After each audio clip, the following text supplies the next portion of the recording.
Hi, I'm Laura Haycock. I'm a senior psychologist at Condola. As performance management moves away from formal annual appraisals to ongoing performance feedback and coaching, there's a greater reliance on managers' skill and therefore an increased risk of bias. My aim is to improve the quality of performance conversations, particularly to improve diversity and inclusion. Right now, I'm going to talk about a new model I've created to help you foster a growth mindset in your performance conversations. The approach is empowering, positive, and breaks down any assumptions we might have about innate, predestined potential. Having a growth mindset means seeing ability as something changeable and achievement as being available to all rather than being based on your innate talents. With a growth mindset, success is not assumed to come easily or to be determined by the group you belong to. Failure simply means I can't do that yet, but with the right support and effort I could. Therefore, with a growth mindset, working hard at something is seen as a positive indicator rather than a sign of weakness, and people are much more likely to persist through difficulties and improve.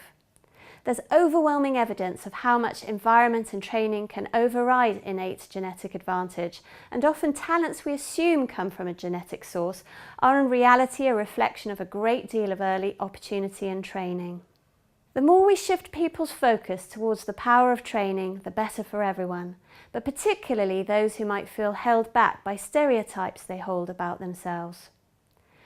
The growth mindset has clear positive consequences for organisations.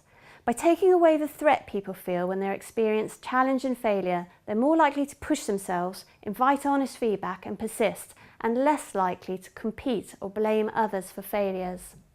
What helps plants to grow? Well, getting the soil right, and I propose using a Peat Model. It represents 4 separate performance conversations one might have occasionally, perhaps once a year. The Peat Model benefits those who might already be considered to have talent. They'll be more likely to push themselves further. It benefits those who might find a particular skill more challenging. They are less likely to give up. And it benefits anyone who might feel limited by stereotypes. They're more likely to see success as achievable through hard work. The first conversation is about opening people's minds to the possibilities and their potential. By asking these questions, you'll help people recognise their ability to change and break down assumptions they have about the limitations to their long-term potential. There's great power in having the right role models. We know that girls' aspirations are impacted by seeing other women succeed in traditionally male-related fields. However, the gender of the role model is not important if its success was achieved through hard work and dedication.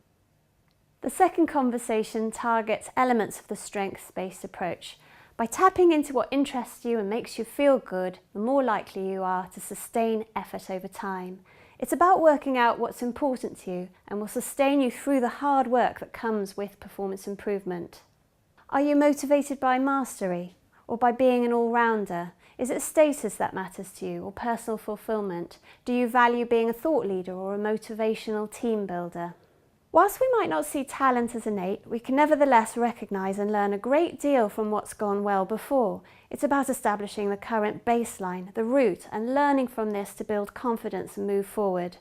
This conversation helps an individual clarify the things they're good at right now and what's gone well before and why those things went well, how that current strength or asset emerged over time, and how this learning could be utilised further in new or more demanding situations. The final conversation is about challenging the person to move beyond the status quo and what feels comfortable. Unlike the strengths-based approach, which encourages people to focus on what comes easily, it's about recognising that performance improvement is hard and helping people prepare for that. Making the right stretching opportunities. Anticipating the risks and challenges that come when trying something new. And preparing the resilience and positivity needed to persist when things feel hard.